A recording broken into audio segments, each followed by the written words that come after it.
So hello everyone, welcome back again to my YouTube channel. In today's episode ay isi-share ko sa inyo kung paano alagaan ang mga ganitong halaman na rubber tree plant, which is the Tineke plant. So if you are interested, just keep on watching kasi sisimulan na natin ang video nito pagkatapos ng intro.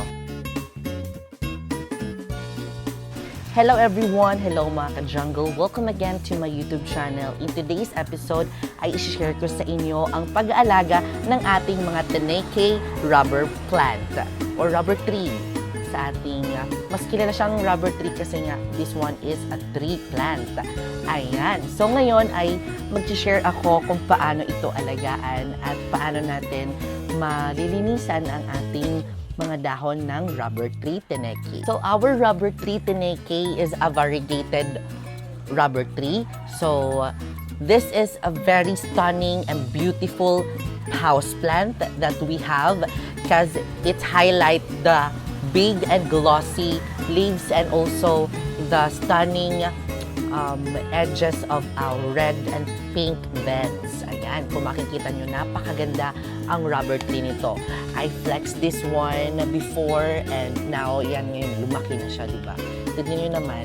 And ang variegation, guys, it is something that has a color in the leaves. Hindi lang iisa ang variegation, kundi madami din, which is pink and white. Pero yung pinaka-common sa ating houseplant is white and then it's expensive one. So our rubber tree Tineke is originated from Asia. So dito sa Pilipinas, tumutumo din ang ganitong halaman kasi nga this one is originated from Asia. And also they love the humidity here and also the temperature in the Philippines. Especially in Mindanao area kasi nga doon nagpaparami ang rubber tree dahil ginagawa itong rubber band. So the common name of this plant is rubber tree.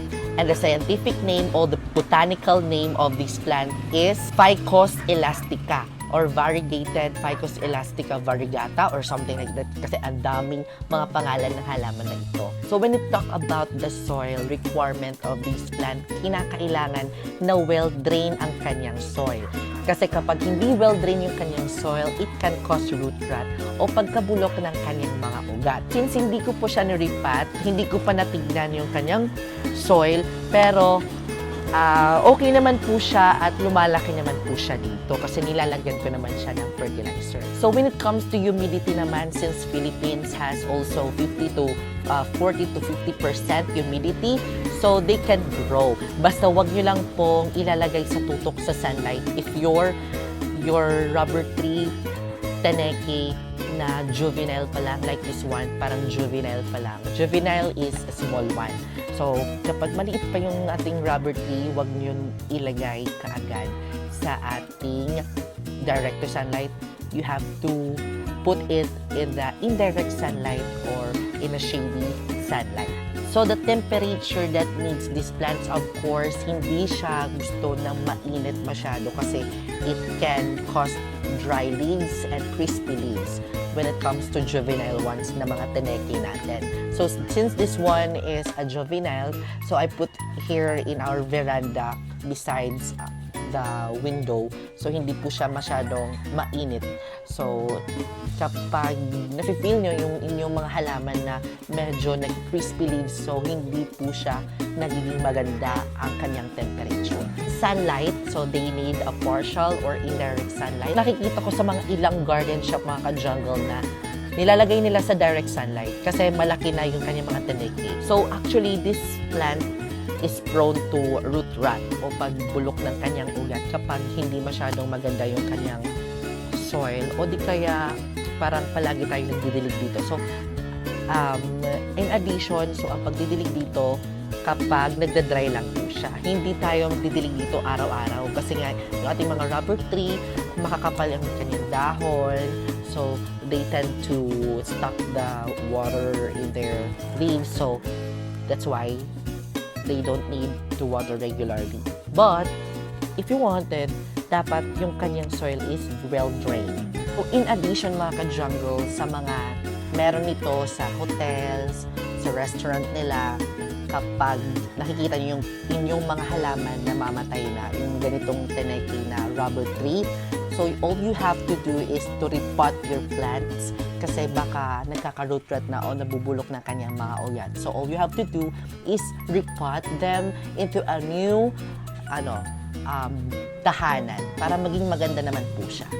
So dinidiligan ko tong halaman na to kapag dry na po yung kanyang soil.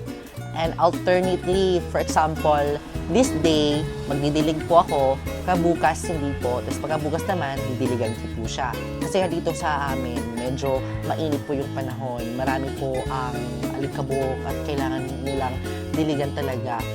At todong like flushing sa kanyang mga leaves para magka-meron po at matanggal po yung kanyang mga dirt. So when it comes to propagation, mga ka-jungle, I propagate this plant through watering and also the cuttings.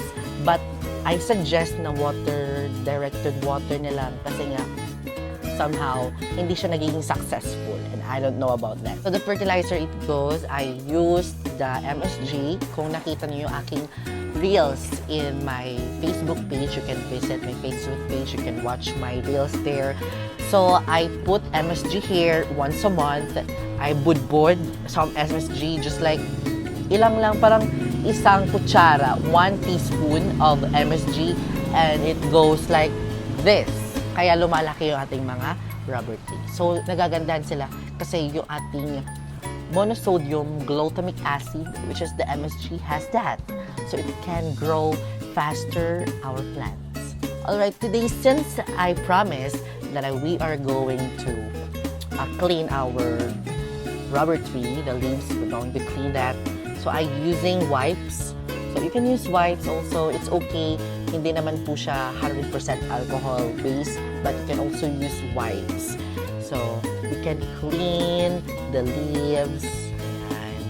Kasi sometimes, there's a bacteria and there is a disease in our plants and we don't know, and we have to clean them up.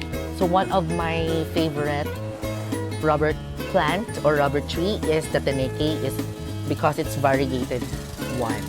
So lahat ng mga variegated plants, it's my favorite, but it's very expensive, so I only have few of them. Yung mga Tineke pa naman natin or mga rubber tree natin, especially yung mga big leaves, ang hirap i-maintain yung kanyang ganda ng leaves kasi nga maya-maya nalalagyan ng alikabok, and it's normal, it's part of their life. Siyempre, di ba? Katulad din natin, nadudumihan din tayo.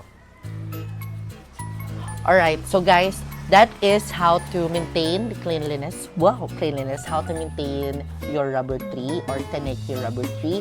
And it's how to care our rubber tree plant. So a lot of them, variegations, also same as I care this variegated one. So as same as you care, it depends on you guys. So I'm not an expert here, but I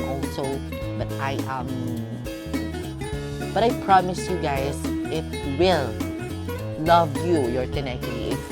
So ayun guys, I hope may natutunan kayo in this episode how to take care of our Tineke plants or one of the variegated rubber tree plants. So if you do, please don't forget to subscribe to my YouTube channel and please visit my Facebook page. Hope you like and follow my Facebook page, also my Instagram. It's Mark of the Jungle Plants. So I will see you next episode, mga ka-jungle, because more plants, less stress.